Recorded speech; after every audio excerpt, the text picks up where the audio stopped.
Welcome back to Sooner Intel with your co-host Jason Watkins from the Hall of Fame College Football, Kchris Griffin from the Horns Down podcast in the dark, and Chris Mason from Sooners 360.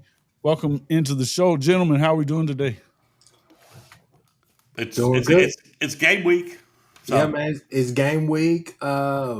Just excited, man, for another opportunity, another challenge, and ready to get to Texas week, man. But hey, we're here. Focus on this team here, and then we'll go from there. Yeah, I mean, I get it. It's I'm looking forward to Texas week myself, but it almost feels like with what's going on with Hawkins and stuff, you want to ramp him up a little bit. I think you want to ramp up Javonnie Gibson a little bit too, right? So and get some of these guys just kind of peaked and ready to go. But we got plenty to talk about tonight. With hey, listen, obviously it's the big story for everybody is clearly John Mateer. Will he be back for the Texas game? We don't know. It sounds like he could be if you're hanging out and listening to the Chipotle crowd, you know. But listen, it's important to get off and get this game going and try to maybe get some running game going on and stuff like that. Wouldn't you think? Yeah. If I've done it every game thus far, so let me kind of give you my kind of my few thoughts. Let's just call it that, few thoughts. Not in the weeds, not anybody else's thing, just my few thoughts about the team that we're facing. Man, when I watched them play, it's almost like they want to be as aggressive as like an Illinois State, but they can't necessarily be that aggressive. Not necessarily sure how many times they rotate people, do all the rest of those different things, but they will line up with six people across the board on that defensive line just to try to give you a look, right? Um, some of the deep throws I've seen a lot of teams, especially Florida State, be able to connect on Kent State. It's a lot of confidence throws. It's, hey, my guys are better than yours. My guys are going to pop open if I throw this, right? But you're able to work the field against them, and you're able to do a lot of things. The reason why I'm bringing this up because I know people in the comments, and I know maybe Jason or so is like, why are we talking about this? But hey, this is a chance for Michael Hawkins to really go out there and show us that he's refined his game and that there's a difference when he has a quarterback coach, and on top of that, he has a really good offensive coordinator, right? So this is an opportunity for him to go and showcase the improvement that we all have heard about since spring, right? So this is going to be a good challenge for him early on, at the very least, to be able to show that he's matured and that, hey, his legs is not the only weapon, right? So to me, that's kind of the story. Are his legs going to be the weapon, or can he sit in the pocket? Can he direct this offense? Can he get things going down the field? Can he show us a level of explosiveness just to be able to do some things maybe we're not used to seeing Mateer do, right? Can he be a little bit more explosive? So that's just going to be the question. Can we get up and down the field like we want to? We should be done with this game by halftime, yada, yada, yada, blah, blah, blah. But at the same time, early on, they're still going to try to present some new things. They're still going to say, oh, well, he's a new quarterback, blah, blah, blah, this and that. But Hawkins is good enough to go get it done. I think that I hate to go back to the game, but we beat Navy if you give Arbuckle at least a month just to get things situated. But Yeah, if he's calling obviously, plays, they win. You yeah. know what I mean? Call the plays. But on the other side of the ball, as far as just offense or whatnot, it's nothing that we have not seen yet. We haven't seen this season already. Um, with a Temple, with a Illinois State, and arguably those two teams are better than Kent State. So it's just one of those things where we've seen some guys try to throw some stuff at us offensively, but we'll be okay. Biggest thing I think from my opinion, I'll pass this to Chris Mason, is just, what we're all going to talk about now, which is the run game. Would love to see it, but also this is a game where I'm not necessarily trying to. I may force the issue by running some of the fundamental plays, some of the stuff that we saw that I sent you guys some stuff from the spring combine, as far as what kind of stuff that we saw them run wise, even if it was 7-on-7, however you want to go about it. Regardless, though, I don't want to show anything. We don't have to show anything this weekend, I believe. I think at the end of the day, it's up to you whether material plays, what you show, all the rest of that stuff leading into that week. Let Ketchum and everybody else at Orange Bloods and I respect all my guys, my Texas guys. Let them just go crazy on what is going to actually happen next week. Because at the end of the day, they face Florida. This couldn't have lined up any better. They face Florida. We're getting healthier. And at the end of the day, we got us a good chance to go out there and just get some really, really good reps. Chris Mason? It's hard. It's hard not just to echo what you've been saying, Chris. Is that we need to see Mike Hawkins working from the pocket, going through reads, finding the open guy in a timely manner, and getting the ball out when anticipating when guys are going to be open. And I just need to see that Arbuckle and Coach Coos have coached him up the last 9 months. That's what I need to see. I don't think we're. I don't think, and I think that's what we will get. Yeah. Obviously, I'd like to see the 5 O-line starters in the game doing some fundamental O-line stuff for a half. The 5 guys we want to start against Texas, I want to see them all in there as a unit, blocking for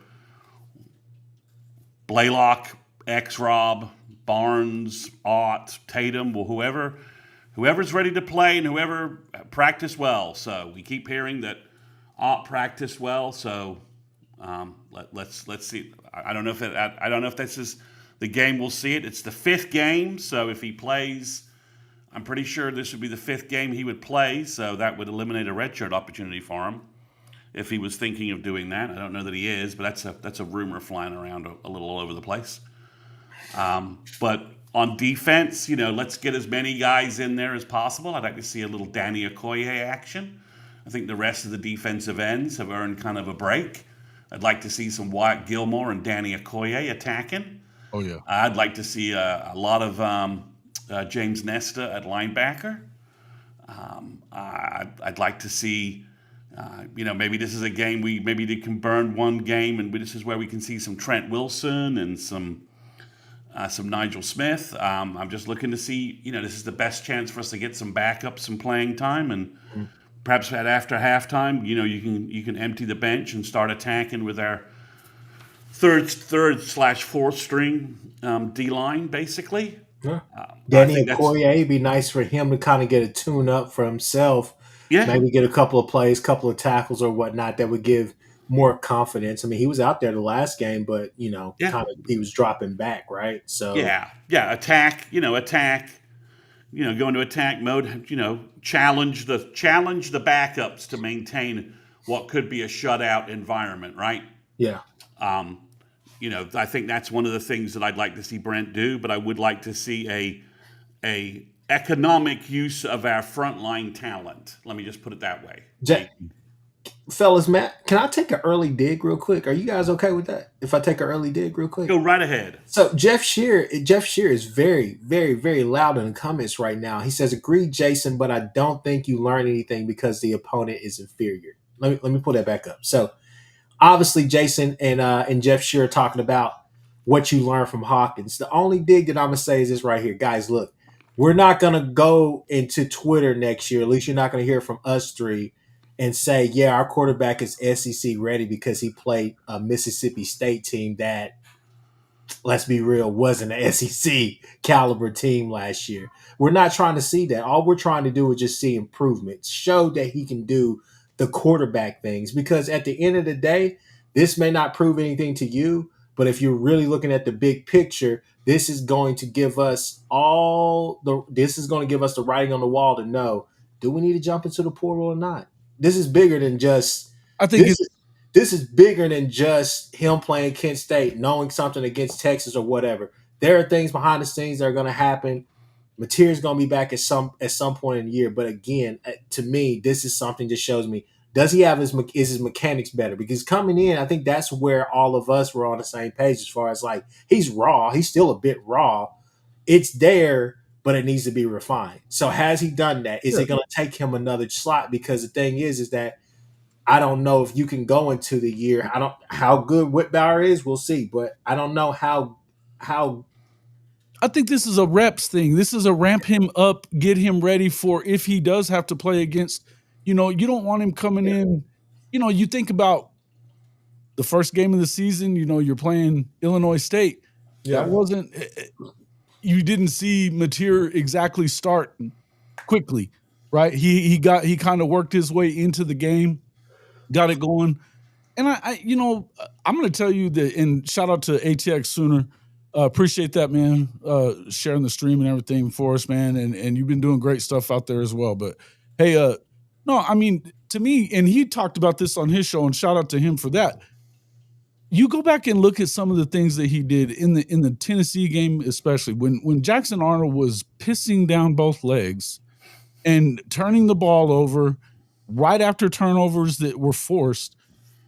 He came in, layered balls in, over linebackers in front of safeties and stuff like that. He was putting his body on the line, helicoptering into the end zone. He did the same thing the next week. He basically beat Auburn by himself on the road. He's the first freshman to get his first SEC win on the road in SEC history, from what I understand. This is one of the things that you got to look at this in terms of, it's not really about, I think, as far as the staff is concerned, they believe in the kid. So to me, it's about getting him ramped up, getting whatever rust might be there knocked off. But I don't really know that there is a ton of rust. He gets a lot of reps as it is because they've been trying to keep him ready to go if they needed him. And they needed him.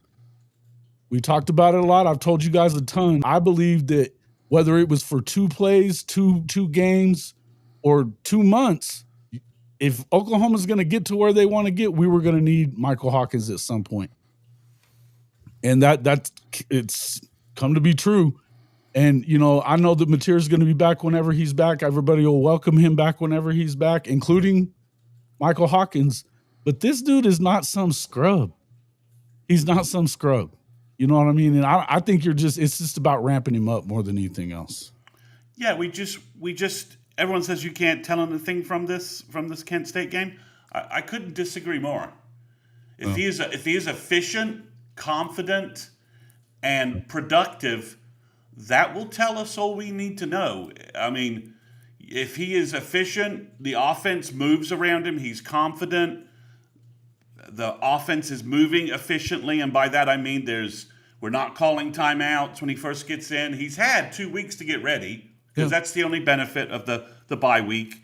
And Mateer, and they knew Sunday night something was wrong with Mateer, so Mike's known for 2 weeks. He's been QB1. So I think you can tell it's, again, regardless of the opponent, Mike can demonstrate certain traits, certain coach that he's been coached up. Precision, coach up. He makes, okay, Mike dropped back.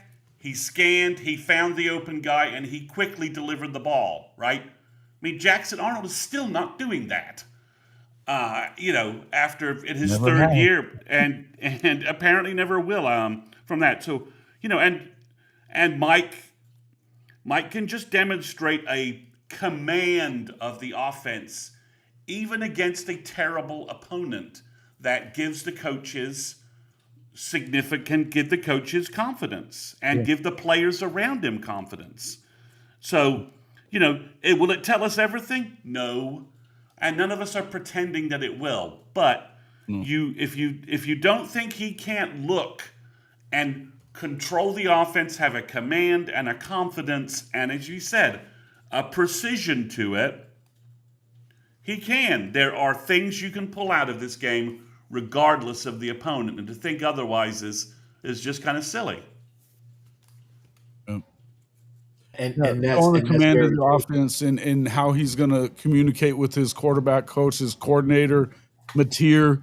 They're going to be. I mean, how's he going to go out there and do it? But look, we know the guy's got ice water in his veins. He's not scared of it. He's not scared of the moment. To me, that's big. When we're talking about Jackson Arnold in here. Shit, there's never been a time that I've seen the kid be in the game that he wasn't afraid. I've never seen fear in Michael Hawkins. Mm-hmm. Never. So, And the whole thing is that like I think all three of us are confident in him. I think he is the guy going forward. I still believe in the plan. I Yeah, still believe in the plan. Mateer, you got Mateer here. Let him do his thing this year. Let him rock out. If he goes to the draft, he goes to the draft. We got Hawkins. Yes, you go to the portal and you get somebody or whatever the case may be. But at the same time, you have Hawkins, Bentley, Neubauer, and then you have whoever else is going to be here, whatever they're going to do when that time comes. But at the same time, again, perfect situation for him to go out there. And I think what I'm looking for most from Hawkins is just somebody who has improved the mechanics, that he's gradually improving, right? Because that's it. And again, I think somebody else here in the chat, they said, hey, arguably he's going against the best defense in the country. So for the every day. past 2 weeks. So fact of the matter is that I don't think BV has said let's lighten the load. Let's light his ass up and let's figure this out, Yep. right? So that's where we're at. That's been since day one too. Yeah. You know what I mean? That's been since day one. But hey, listen, let's talk, and we can talk about this ad nauseum. I don't feel like we have to continue beating this dead horse. We're gonna find out what he's like, what he's about in these next 2 weeks. You know what I mean? Yeah. Here's the other thing. What I love about this is that now he's got weapons around him. Now he's got a line that should be improving. What you want to see more than anything, I think, again, I don't believe that you need him to go out there and be Heisman right now, Mr. Heisman level quarterback. I think you need him to protect the football in a way that really Oklahoma hasn't protected the ball as well as you would like them to begin with. If he can go out there and do that and move the offense up and down the field a little bit, whether you score a ton or not, and get your guys involved, guys like Javonnie Gibson, who I'm super excited about seeing get out there. Guys like, because look, this is a guy that is explosive in a lot of ways. He's big, he's strong, he's got moves that most 6'3", frame guys like that, they don't have lateral movement like he does in speed. You know what I mean? This is not to call him CeeDee Lamb, but he ain't far off. This is the kind of guy, that's the kind of player that he is, explosive. So to get him ramped up is another huge thing this week. Mm-hmm. Eli Bowen coming back to the fold. Love that as well. This is Mr. Sticky, when it comes to the secondary, I think he's going to help you out in a lot of those, nickel situations, especially where you can get both him and Cortland on the field at the same time. Mm-hmm. He can go one-on-one with the best. We watched him do it with Ryan Williams, last year. And so good to see him getting back healthy. This is something we haven't experienced as much in the last few years under Venables, is that we're getting some guys healthy around mid-season, middle of the season, right? Mm-hmm. And where that's going to help us down the stretch to bring in some of these guys and have some more weapons. But look, as far as it goes with Hawkins, just having the guys that he's going to have, he didn't have dudes like that to throw to last year. Mm-mm. Hell, he didn't have, he hardly had anybody, pet away. What I think it was a playbook issue with him. Hester, hell, it was just making sure he stays on the field, right? Couldn't get, some guys just could not get them healthy, right? So he's going to have his full arsenal of weapons this week, and he's going to have Arbuckle there too. And it's just different, man. Having Arbuckle on the sideline, walking up and down, I hate to say it, it's very mule shoe like, if you get what I'm saying. Walking up and down the sideline, making sure eye contact on me. Let's call this game together. Let's figure this out together. It gives you a lot of confidence, man. And Arbuckle has been nothing but confident about Mike since spring ball. Yeah. And every public arena that we see him in. And let's just be clear. They paid extra to keep Mike in spring. Damn right. We know this for a fact. They paid extra to keep Mike. No, there was 75% of the SEC schools right now. In my estimation, at least, just everything that I know that I've heard, that one of the quarterbacks from last year's team was a priority. Let's just put it like that. And yeah, I So mean, I'll just it's go with spring. that. There was one who was definitely a priority. Like Yeah, let's let's keep them around. And so I think it's, I think the more interesting topic is maybe, do we, we can talk about that when we, get to some of our prediction stuff. Is I'm kind of excited. Maybe do we get to see a little Elijah Thomas? Do we get a little Elijah Thomas action in the second half with, I'd love and to. like to see a little flash of there.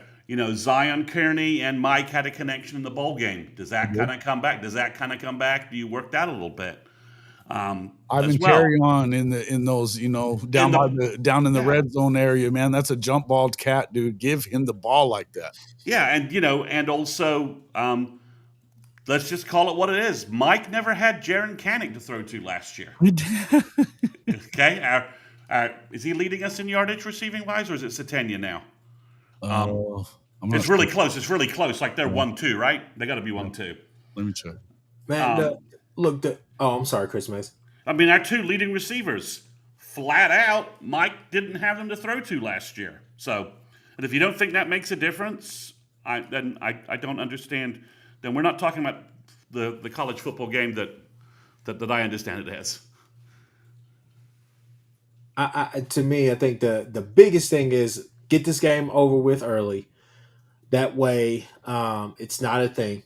And second off, I think the only real plus side of this game, do not get anybody else injured. Let's be injury free going out. Going out of this game. Can't control that, but to me, those are the two big things. Other than that, obviously, just getting Javonnie, like I told my uncle earlier today, it's not necessarily a thing of him going out there and scoring 3 touchdowns or this and that or going for 100 yards. It's, hey, can we get him 3 or 4 catches and put him in a scenario where he can get tackled? That way, hey, Yeah, okay, now I got that out of the way. I'm good to go. Let's go. Just foot's get fine. him The some foot's some fine. bread. The foot's Yeah, fine, right? The exactly, foot's fine. Let's move on. exactly.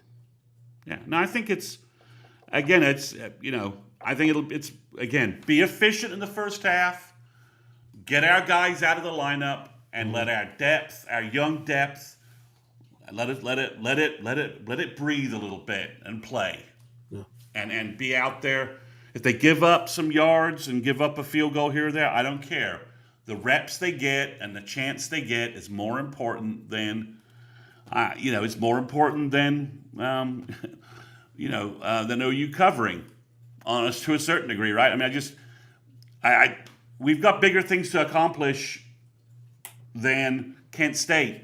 We can get, and we need to move forward with those as a program and as a team as a program overall, and as a team this year. One last thing just to add to that, Jason. Kind of listened to the breakdown earlier this week, and then obviously just watching the film. It's definitely, yeah, I definitely will second what they say. Be interesting to see what does Cortland look like this week, right? Yeah. Because now that it's on tape with the double moves, the stunt and go, stuff like that. Now that it's on tape, people are going to try to pick on him a little bit more with that stuff. So This is where I your don't, craft comes in if you're Cortland yeah, Gillibrand, right? I don't care who it is. I don't care who it is. If you're facing, Illinois State again, you're facing who else? You look good against some number one wide receivers. Cam Coleman's a bit different, but at the same Yeah, time, he's bounce an back. NFL number one. Yeah, He's yeah, an yeah. NFL number one. It's a bounce back. So it's just, hey, Sure. are you really paying attention now to like what's going on? Because I'm not going to put him in the same boat as a Kanai, which that was just a problem. It was like I know he was watching film, but it was like his body was doing something totally different during the game. Mind and everything, his reactions were totally different. So it's just one of those things. Is it all starting to click, right? Or do we see any slight regression, things like that?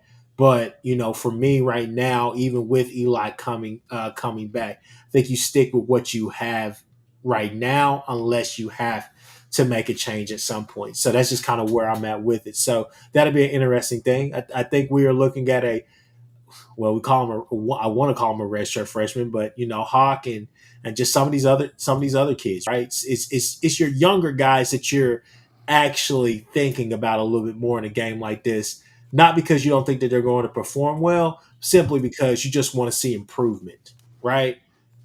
even you can even go to the run game, put Ott to the side. Can X Rob get back to form when Tatum gets back?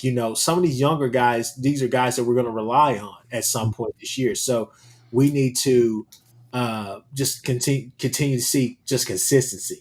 Even if it's not your best, just at least be consistent right now to the point where you can continue your development at the rate that you're at. Yeah, no doubt. Real quick, just to answer your question there that you had, Mr. Mason, Canick still leads the club in receiving, 17.1 yards per reception, long of 48. Doesn't have a touchdown yet, but he does have 307 yards on 18 catches. Isaiah's right behind him at 284, followed by Deion Burks at 265. So you've got, and three guys he never had a chance to throw to last year. Facts. Yeah, and look, I mean, you still have Keontez Lewis, who's got over, he's got 17 receptions and 210 yards. You've got 4 guys that are up over, with multiple, double-digit catches that are up over, 10, 11 yards per reception. You know what I mean? And Canick's at 17.1. Satana's at 12.9, 12.4 for Keontez and Deion Burks. I think Deion Burks, you're kind of waiting to see him break out and make some guys miss a little bit. You know what I mean? And I think that may be – that's what I love to – I'm excited to see a guy like, Javonnie Gibson, because we've seen him do that at the lower levels and stuff, and that's what he's about. But you kind of want to see them do that, because until they do, you're gonna keep seeing those guys – just kind of on that 3 deep shell and stuff like that, and that's where the running game comes in. I don't know that I trust much and I've been basically not caring to talk about Jaden Ott because the dude ain't on the damn field. I don't know what's going to happen. We've heard multiple weeks from Arbuckle that he's had good practice weeks and then he hadn't played. You know what I mean? So something's up there. I don't know what it is, but I don't care to talk about it. I like the guys in the room. Look, I feel like every one of those dudes can go out there and do their thing. It's not like we have to have him, I don't think you do anyway. Maybe I'm wrong.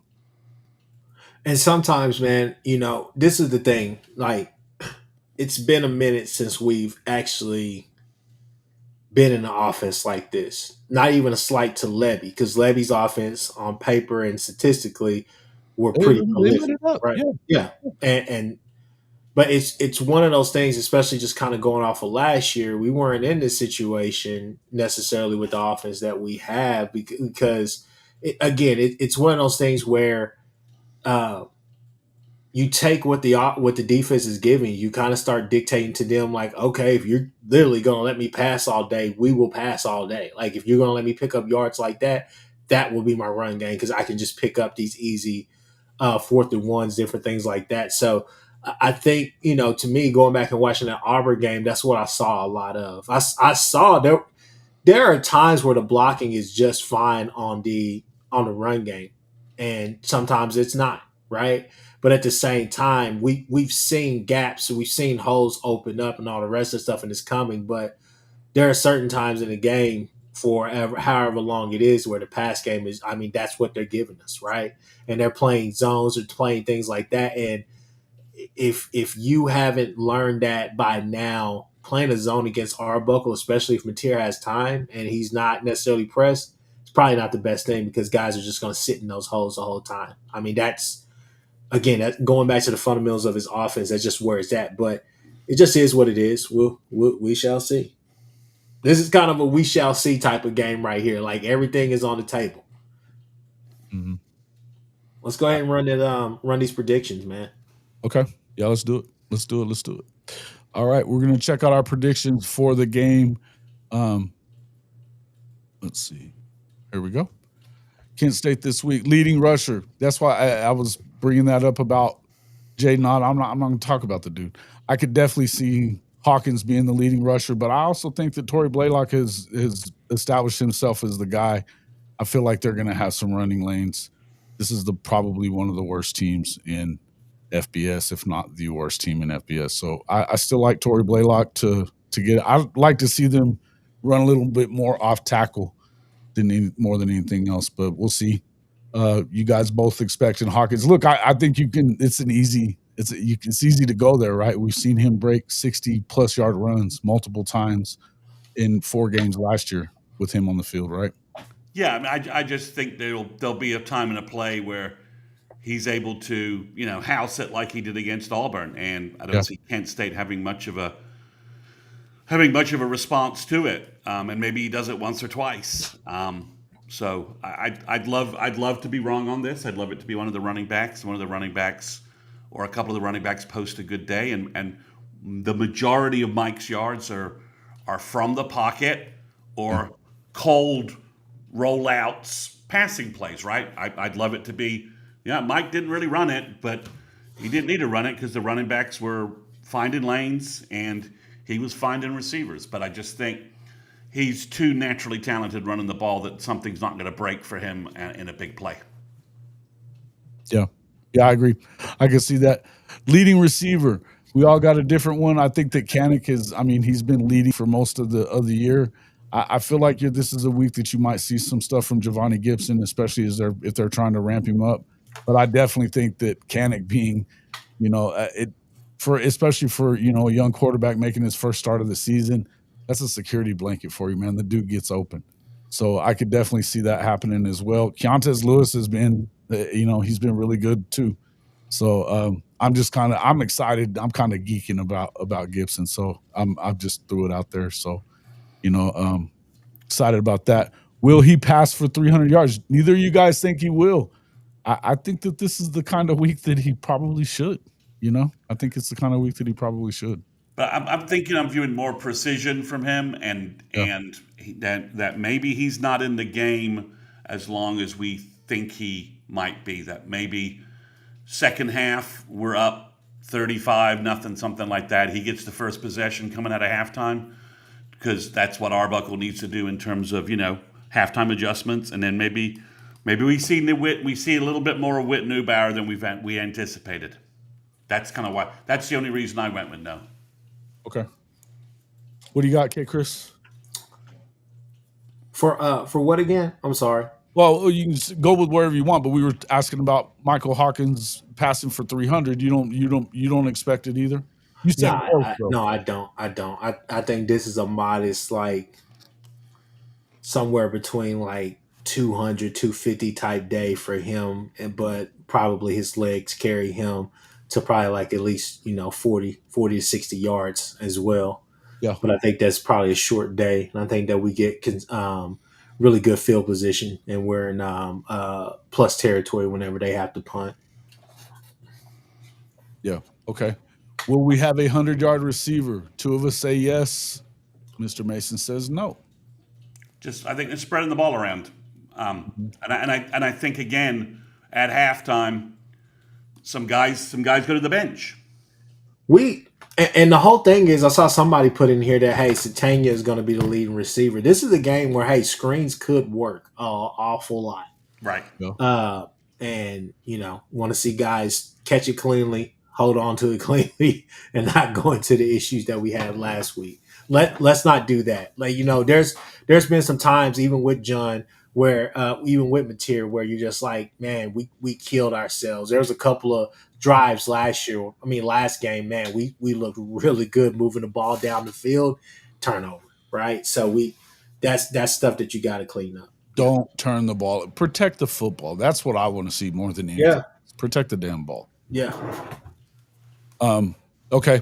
Yeah, so I do think you'll probably have one. I think you're probably going to have a couple of those big plays, and that could be, you could have a couple to Kanik. I think the Kanik could go off big. I think you could have a couple to any of the guys who we're talking about, Satana as well.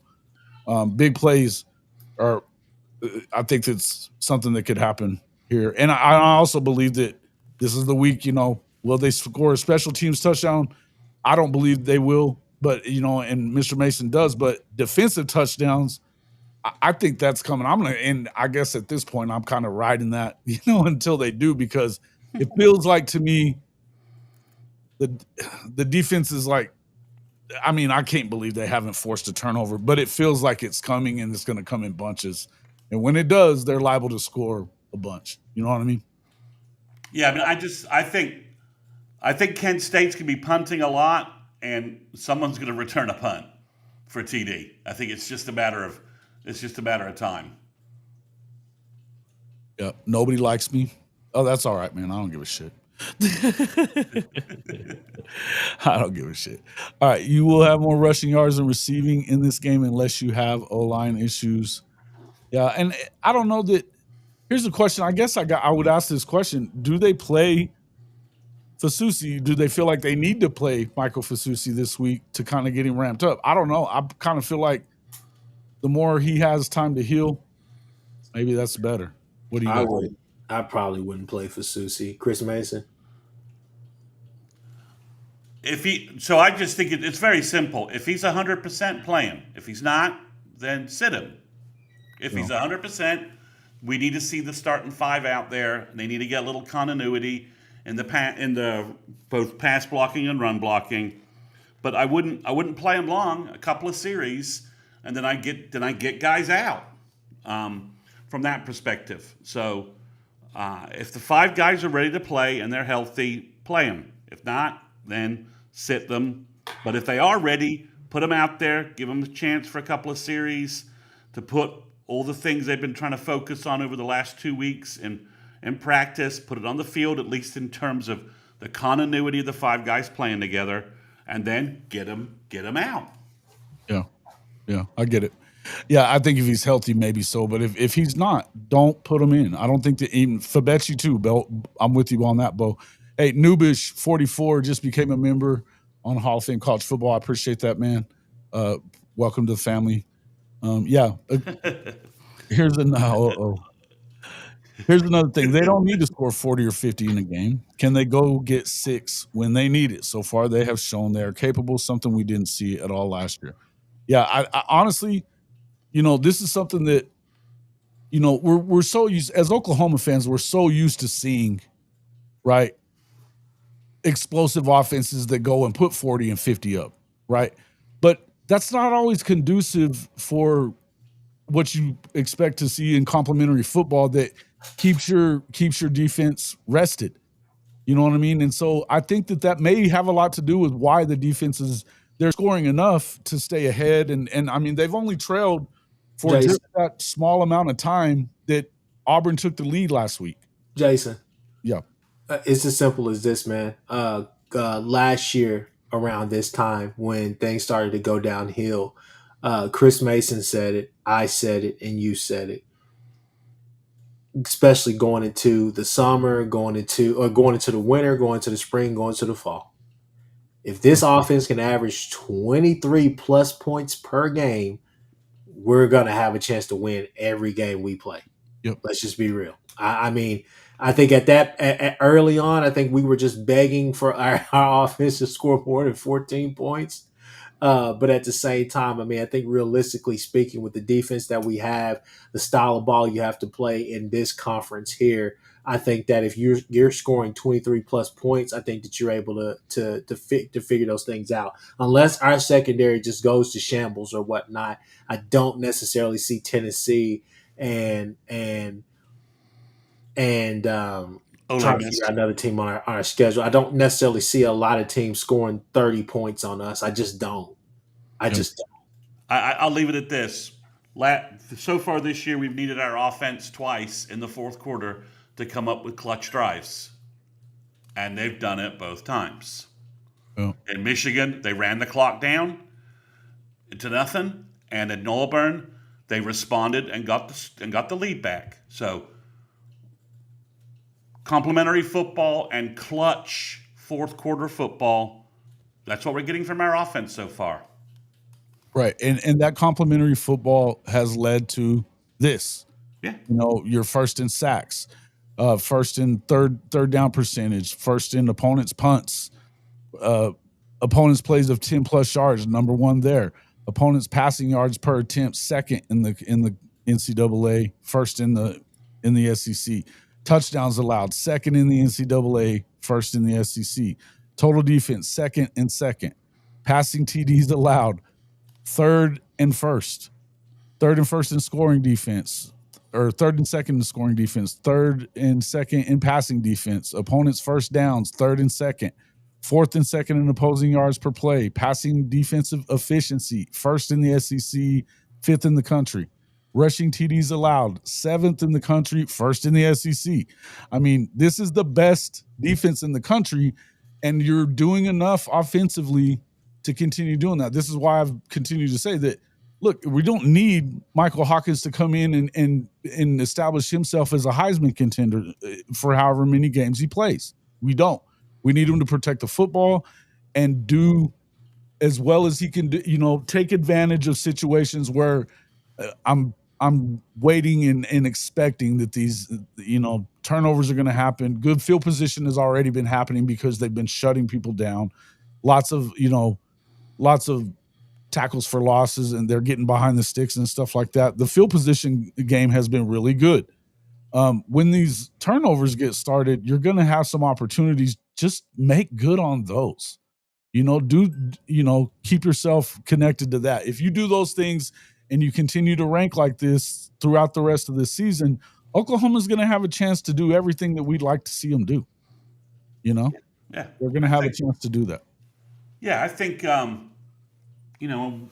it's all there. We're just they've been doing the things we wanted them to do. So yeah. For defensive MVP, I think we all agree that there's a strong chance OU's going to hold Kent State under 300 yards and under 10 points, right? I mean, that's they should probably. I mean, they've held everybody under. I mean, this could be another Temple 150, 160 yard kind of game. Quite possibly, yes. Quite possibly. I think D Stone is just going to eat this weekend. He's the number one ranked defensive tackle in the SEC. Pro Football Focus. Not exactly a surprise to anybody on this podcast, because if you don't remember our collective freak out when he was in the portal, go back and listen to that episode. I do like Jason. I do like your pick of Peyton. I mean, someone's getting a pick six. It's just a matter of time, and Peyton Bowen seems like a real good candidate. He's been It's been so Peyton's close. Been very good since he got on campus, but he's been. I mean, in the Auburn game, dude had two pick sixes if he just holds onto the ball, and it was almost like it was just right there, and it was so easy. He kind of started looking to the end zone, whatever. They're going to come. We're getting hands when on it football. does, he's in the right places. Peyton's been playing at a very, very high level. Yeah, and so I could definitely see him being. That's my expectation is he's going to get that. I said, do they score a defensive touchdown? I'm thinking Peyton Bowen all the way on that. Yeah, so I think that's a good answer, and I think all of us strongly believe that based upon all the evidence that we have and all of the data points that we have, that Mike's going to have a good, strong day, and we're going to come out of this game feeling good about Mike. That's why I think we all have him as the offensive MVP. Yeah, man. I've been riding with this cat since he was at Frisco Emerson, man. I've been riding with him since he was at Frisco Emerson. I think that the Oklahoma fans that are hating on the dude need to shut the hell up. I just think it's wild that you would even go there. But, there's some that, they're just going to do what they do. But again, if you're a long-time OU fan and you remember Mike Sr. and you remember that circumstances robbed OU of a Thorpe winner and an All-American cornerback. Yeah, they did. They just flat out did. If go back and talk to anybody from that period of time about that. He was that guy. He was that guy. So I am cheering big time for Mike Jr. and for Malik, just because we were robbed of an All-American experience from Mike Sr. because of circumstances beyond his control and just the way things worked out. I want my All-American superstar Hawkins in an OU jersey. Yeah, I want that redemption story. I want that story. So I think he's that guy, man. Like I said, I think we've all been riding with him, and you can. It's not hard to tell if you're paying attention and just go back. I mean, like I said, shout out to ATX Sooner. He was showing some a lot of the plays that he had last year during the season. It's like the wow plays are there, but it's not even that. If you go back and look at the Tennessee game, he brought them back into a game that they were out of because of Jackson in the first half. And I mean, you had a ridiculous interception and 2 ridiculous fumbles. You know what I mean? That just it's wild to me the way that went. But you look at he was moving the football down the field. He was not afraid. And I mean, that Tennessee defense, people forget they were legit good, especially in the trenches. And they were popping. That dude was not afraid of any of it. He was again layering footballs in there. He had some really good shots that he hit Jacquez Petaway on in that game, right? It looked really good. And so I think that as it went along and Seth was screwing with him, yeah, it wasn't as good and stuff, but I thought the game planning was bad. You know what I mean? And when you've got, they brought this up on Teddy and Gabe the other day, when you've got Bauer Sharp, he's not even a blocking tight end going one-on-one with All-American edge guys. Yeah, it's not going to be good for your quarterback. The offensive line wasn't good, but shit, they weren't even using the offensive line to block these cats. It was unfucking real. It was unreal, So I just, for the most part, I blanked out last year from my memory. It's not even really a factor. So Kchris, you only have 38 points. You think it's just going to kind of be a workman-like day, and OU's going to get guys in and out as fast as possible, and we're going to have kind of a run-of-the-mill second half, maybe? Yeah. They get the 3 points by just pretty much late.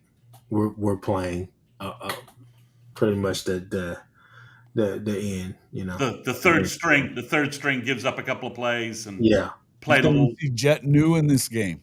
Yeah. No. I hope we do. Well, why would you? I think you play Neubauer instead. This is a chance to get him some reps. No, I'm saying you're going to end up going and you get enough out of Neubauer that you throw in Jet at the end too. You know what I mean? They should be well in control of this thing by halftime. To be honest with you, if we start getting this is a bad football team. This isn't Illinois State. If we get some turnovers and things get mucky, ugly early.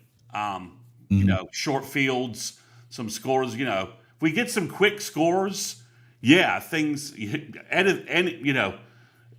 It's going to be. You're going to be watching the feed, and you're going to be wondering who are these guys out there, because there could be numbers you haven't seen in a while, and you're going to be wondering who's playing, who exactly is playing. So, I think it's a possibility if all 3 sides start scoring quickly. With some long distance stuff. I think who plays, if you can't get in the game against Kent State, if we get rolling in the first half, then it may be a sign of the future. Maybe if you're not injured, if you're not someone like Afalava or the Wimberley kid, both guys who are just injury red shirts. If you're because otherwise I don't see us. Our rest of our schedule, we know what it is. We know who we're playing. We're not going to have a lot of opportunities for guys to get out in the field. Oh, yeah, no doubt. All right, let's we'll get into our pick 5s here in just a second as well. We'll go ahead and get going with that. Let's see.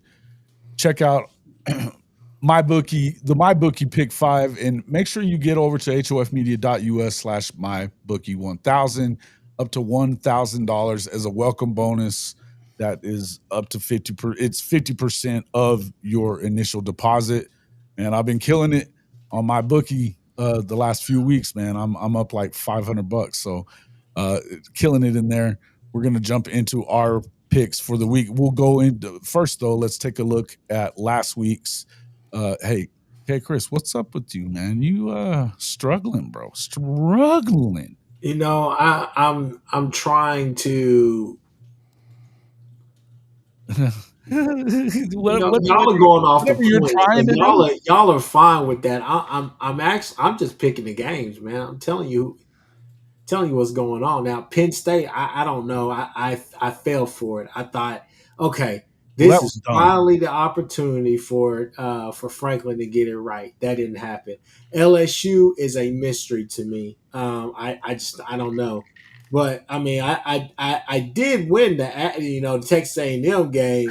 I guess y'all going off the point. So No, and I had Aggie as well, and they obviously were picking against the spread though, and so I took the L there as well, and the same with LSU. Look, LSU is, I think that there's a problem there. Something is not right. I think Go ahead. I think Nuss is going to shut it down and have surgery. Well, my question is, why the fuck are they making him have to do that when they've got Van Buren sitting there? This is a guy that at Mississippi State last year went to Athens and damn near beat him. Yeah, He was a freshman. yeah, I get you, but Brian Kelly's not that smart. Well, clearly. So Brian Kelly needs to go to Oregon and go to the 50-yard line and snort whatever Dan Lanning has right now on the entire stash. I was watching Scarface today. People, look, I'm sorry. I was watching it at work. I was doing my work, but I was watching Scarface today. And the whole time I was thinking to myself, I was like, boy, Dan Lanning would be perfect for this movie. Just a small B-roll right now. I'm not sure what's going on there, man. My God. I mean, jeez. Yeah. Do we place bets on Vandy? We'll get to that here in just a second. But yeah, dude, whatever. And hey, man, shout out to Dan Lanning. That has been fun discussion all week. My favorite line on Monday morning was he snorted the 20-yard line. I'm going to date myself here. There's an old Chevy Chase movie called Modern Problems. You guys have probably never seen it, but it's a classic clip where he snorts like an entire line of dust around the thing. And after he does it, his face is so wired, it looked like Dan Lanning. I get Wolf of Wall Street vibes from Dan Lanning, where he wakes up and he's snorting that 8-ball off of somebody's well. Like, Jason, keep moving. I love it. Yeah. Yes, Wolf of Wall Street vibes, or even I said holy Scarface Batman. I was just thinking of him sticking his face in that whole pile of cocaine in the movie. Loved it. Loved it. Yeah. Let's see. All right. Favorite line. Yeah. Favorite line. Yeah. Good stuff. I think Mike Hawk will surprise a lot of people. Yeah. Let's jump over to our picks for this week. Now, guys, we're not picking the OU game because it's kind of stupid too, right? It's kind of pointless. Right. So I went with it's a bad week. So maybe I should have stuck with the OU game. But last week, this is some good games. Well, it was tough finding 5 good games. Nah, Chris Mason, these are some good games, man. All right. Because these are teams that people want to know about and they want to talk about. I mean, that's true. There are 4 good games on. Good games. I mean, hey, there's 4 out of 5. Some are subject because I don't know if Houston. Well, let's go from there. Just go, Jason. Yeah, listen. Let's start off with Vanderbilt at Alabama. I think 11.5, and now it's been bet down today to 10.5. Has it? Okay. Given that, but I'll tell you that's telling you that's wild to me that would be the spread. I don't care that it's in Tuscaloosa. I think that Alabama wins the game. I don't think that they win it by 2 touchdowns. But I'll tell you what, somebody better reach out and beat these guys because they're going to be a fucking problem if not. Not so fast, my friend. Oh, like give me Alabama. You ain't getting none of this shit right. Give me Alabama to cover, okay? Here is the issue, all right? Here's the issue. You're wilding. Even though Jalen Milroe is a hell of an athlete and has a higher upside than anybody right now currently. You could say Keelan Russell, but anybody right now in that room, even Ty Simpson, and he's playing really well right now, right? At the end of the day, Bama's a different team with Grubb and Simpson at the helm simply because the pass game is back. Okay, the passing effect that they wanna kill you with, that's there now. It's there. I mean, going to Georgia, doing what they did through the air, an awful lot. It's back, people. I'm sorry. This is the And giant killer we're talking about, though, in Diego Pavia. that is perfectly fine. But what you're not getting, what I'm saying is that Jalen Milroe is not there. It's not a one trick pony offense where it turns into a freaking RPO the entire time, and it's pretty much QB run to where you have to have some designated runs. Have you not been watching them? This is different. I'm telling you, this is a different attack. This is a different attack. They're spreading you out. They're getting their guys in favorable matchups. What's called, especially moving him to the slot, is crazy. Ryan Williams just putting him all over the place. Bernard is playing really good. They're gonna beat Vanderbilt. I think this is one of the games where it's just hard to. I'm not saying they're gonna lose. I'm telling you, they're not covering 11. I think they cover. I'm going with the backdoor late meaningless cover here. What? So you're I'm going. I think Bama wins, but I think Vandy. Vandy gets like a late cover TD, something garbage wise. Okay. Well, that would be Bama not covering. No, I'm choosing Vandy. I think they're going to cover somehow, but it may not be. It may be on the Stanford Steve's bad beats. It may be a bad beat. Yeah. That's what I'm looking at. It's just too many points for DeBoer and a mobile quarterback. I think Kchris is right. Bama's going to put up points, but I think Pavia running the ball. I think Vandy's going to score enough to keep this close. Mm-hmm. I agree. I think it's a one score game. I think that and I'll be honest with you, I'm not positive that Bama wins. I think that they should, but I'm expecting Vandy to be inside of 11.5 for sure. And I think they're probably within, I think it's a 4-point game. So we'll see how it goes. Miami at Florida State. Look, I'm going Florida State on this one. I think that they overlooked Virginia last week. Looking ahead at this game, this is absolutely the kind of game that Mario Cristobal will fuck it up in some way, shape, or form. And as a game day coach, we know that this game is coming. It's at Doak Walker. That place is going to be wild. And look, physicality is going to be. This should be they should be popping the pads. I think Florida State at minimum covers, but I honestly think that they're going to win the game. It pains me to think Mario Cristobal can manage his way through any difficult environment. But I'm if this was 6.5 or 7, I might be leaning FSU, but I don't know. I think Miami, the two. I'm not sure how FSU blocks Ruben Bain, and I'm not sure how FSU gets enough pressure on the Miami quarterback. The Miami offensive line. So I think it's a Ruben Bain, Francis Muiaga, their big tackle. I think FSU doesn't have the pieces it needs to put the game into the hands of the Cristobal to throw it away. But nothing would shock me that Mario finds a completely new and different way to lose a football game. I mean, his brother from another mother, Franklin, lost last week, so anything's possible. No doubt. Moving on, Mississippi State, Texas A&M. I feel like A&M should win the game. Here's the thing. They haven't been scoring a ton of points. I know that they probably should score more points in this game because I don't think Mississippi State's great on defense. I mean, we saw that. And they should win. 14.5 is a lot to cover, and the A&M defense hasn't been fantastic. I feel like this is a prime place for Mississippi State to at least cover this one, and they've been playing well. As Nubish said in the chat here. They've been playing very well. The only thing about it is Blake Shapen and his turnover. He's prone to turn the damn ball over. But look, they've got weapons, man. They've got weapons in there, and they've been getting up and down the field.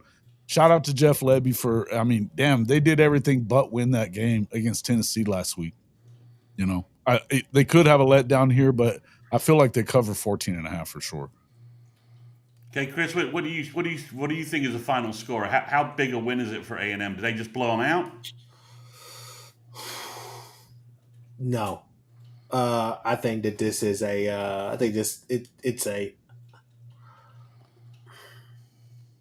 it's a 10 to 14 point game right there. I think they beat them by either 10 or 14 points. So you actually think Mississippi State covers?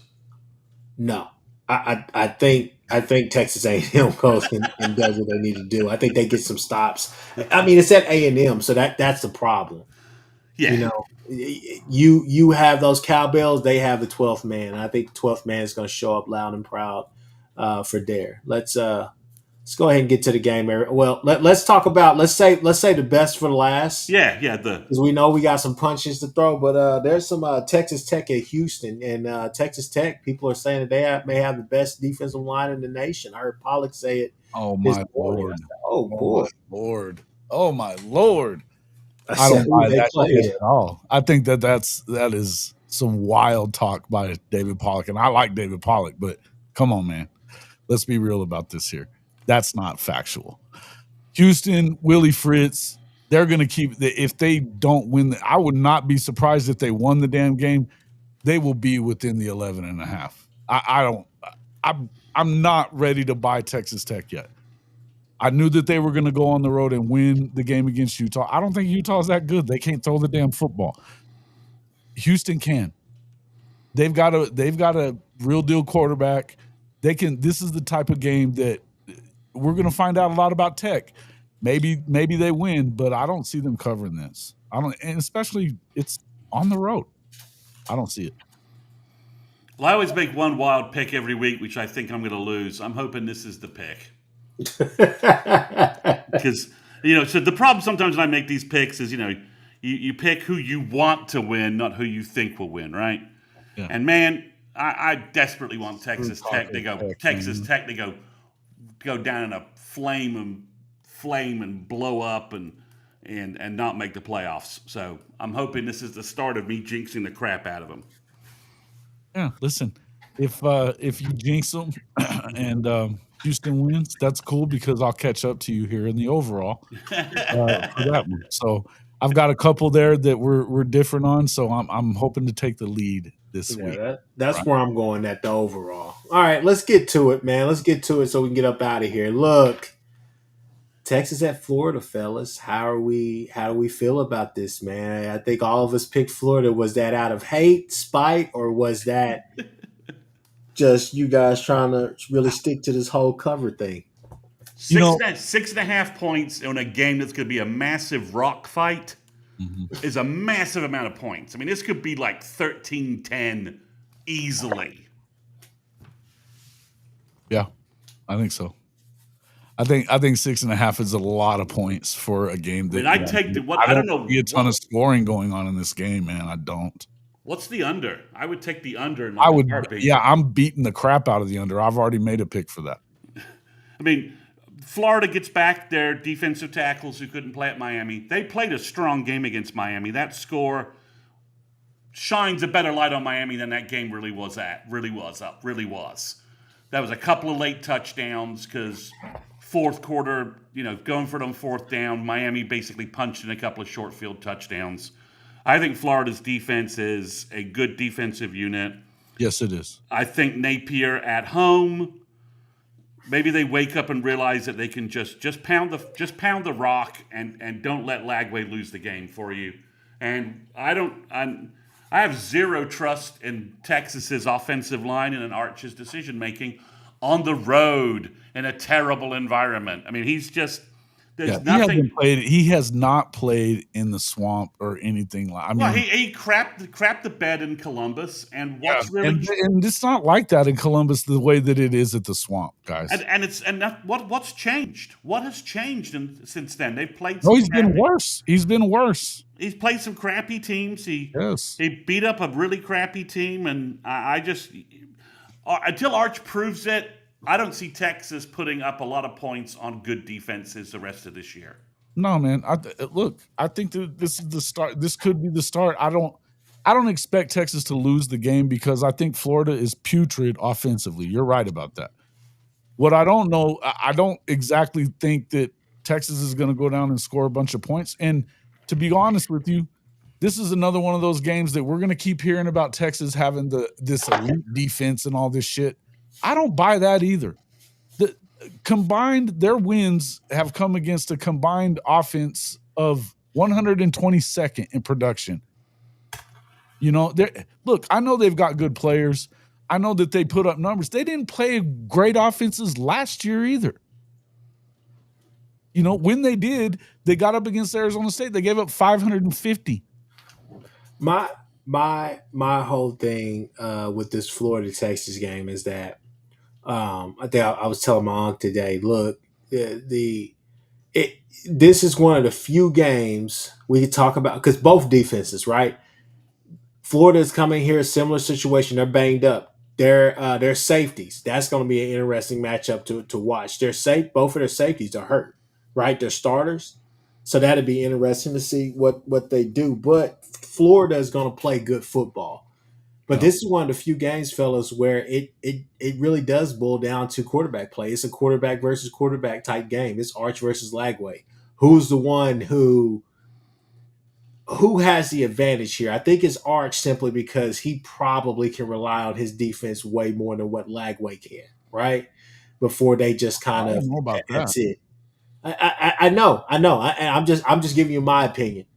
I think Arch has probably the advantage there.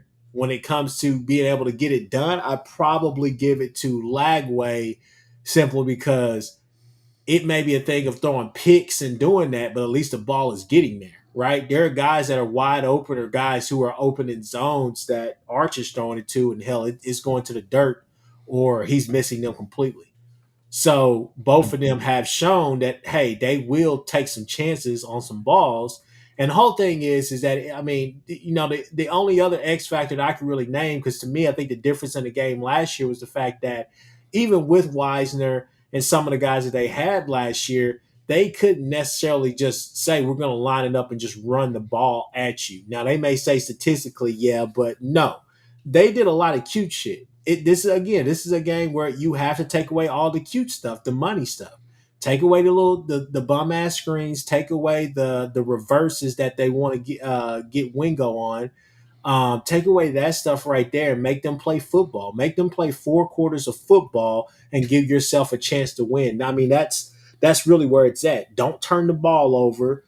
Play good. Play up to your level, your potential, Lagway, and don't give turnovers. And then on defense, I don't. This is not necessarily an offense yet. Texas has yet to show me that they really can extend. I don't care what they did against Sam Houston State, but against other teams, they haven't shown that they can make those big plays. Now, again, some of those plays have been there, but not all the way. It's been drops, but there's mostly been just bad balls that have been thrown. So it's just one of those things where you got to take all that cute stuff away, all the finesse stuff that Sark wants to run, and make him play 4 quarters of real football. You do that, and you're physical.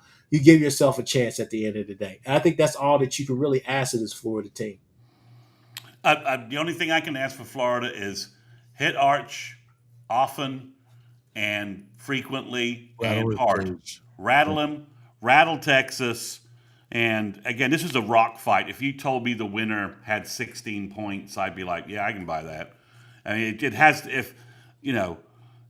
as long as there's not an avalanche of turnovers that, and by turnovers, I also mean Florida's penchant for snapping the ball over their punter's head, stuff like that. As long as there's not an avalanche of turnovers, this is a 4th quarter rock fight. Maybe Texas comes out of it, but it's not going to be it won't be a confident, pretty performance by either team. It's gonna be some painstakingly ugly football to watch. Yeah. Yeah, and I'm not picking Florida to win the football game. I'm picking them to cover. Yeah. I'm picking Florida to win. Well, I mean, if it does, Josh Pate's got them winning too. Josh Pate's got them winning too. Yeah, if Florida does pull this game out somehow, I mean, that's a stumbling cocaine bender Texas rolling into the Cotton Bowl. Could you imagine? The meltdown will be fucking epic. Oh man, hell, I may come in. I may push Landing out of the way and go ahead and sniff it myself. Shit. You know what I'm saying? Like, seriously. I may push him out of the way and just be like, boy, what do we have here? Yeah. Because, I mean, obviously, I'm going to be honest with you. Hopefully you guys have seen the league, but I would be at full chub leaving the Cotton Bowl knowing that Texas is 3-3. That would get me all ready for everything at night, baby. You know what I'm saying? But I digress. Got to put a condom on just to think about it. I don't feel like I want them to win though, because I don't. Look, that's when you get fired up, Texas, the next week, and I don't know. I think it's tough. I think this is a tough situation for them because of the fact that they are playing this game. Even winning the game, I feel like they're going to struggle. And I've been saying this for a while. I think that they're gonna have their moments. I think the Arch is going to struggle against this defense, and they're going to rattle his cage. They will. They're, Banks and the guys that up front. Look, their offensive line has not been very good, and what Florida's really good at is in the trenches for sure. See, that's the interesting part, and I wish we played early. This should be like an 11 a.m. kickoff or whatnot, but it's 3 p.m. for whatever reason. Right. So, with that being said, we still get 30 minutes of that game right there. So we should know kind of early on whether this, which way this is going to swing, right? I think Florida, what you have to do, you have to come out there and be steady with the gas. Don't deplete it right there in the fourth quarter. Don't throw every single thing. Take your chances, take your shots, and just go from there. But I see them playing really inspired football. Around this time last year, whenever it looked like it was about to get gutted, that's whenever they turned it on. So why can't that happen now? They have a better team than they had last year, so why can't that happen now? Fair enough. All right. Well, any other games that we missed that we should probably talk about or anything like that? I don't think I really saw anything that was jumping off the screen to me. I couldn't find any other game really. I mean, Yeah, Mizzou's off this week, so I mean, I know everybody's. There's a whole bunch of teams off this week. But it ramps back up next week with OU Texas, but then it's going to be a hard time finding just 4 other games next week because things get real volatile, real interesting next week. Yeah, no doubt. Brent Keller says, I think Texas overlooks Florida, looking ahead to Oklahoma. Listen, I mean, again, we haven't seen them do anything really elite. Nothing. And they haven't exactly. Last year, they got a quiche road schedule, SEC-wise. Yeah. I mean, you can honestly say this is the first real SEC road game Texas has had to date. Yeah, I mean, they had A&M, but they won the game. But A&M wasn't very good. A&M wasn't very good down the stretch either. They're not even leaving the state of Texas to do that, though. They got to go on the road to a legit place they haven't been. They're whining about the shit too, man. They are bitching and bitching and bitching. They got to go on the road. They haven't, they never used to leave the state of Texas in Big 12 play and never had a tough road game. They never had to play us on the road because we obviously met them in Dallas. And, for the most part, they never had to go on a tough road game. So I think that aspect of it could tweak them up a little bit. Best football team in Texas right now, huh, Sean? I don't know. I don't know about old Taco Tech, man. Listen. Bar's low there. The bar is low right now. Correct. I mean, I think, Bo. I know. It might be North Texas. It might be North Texas.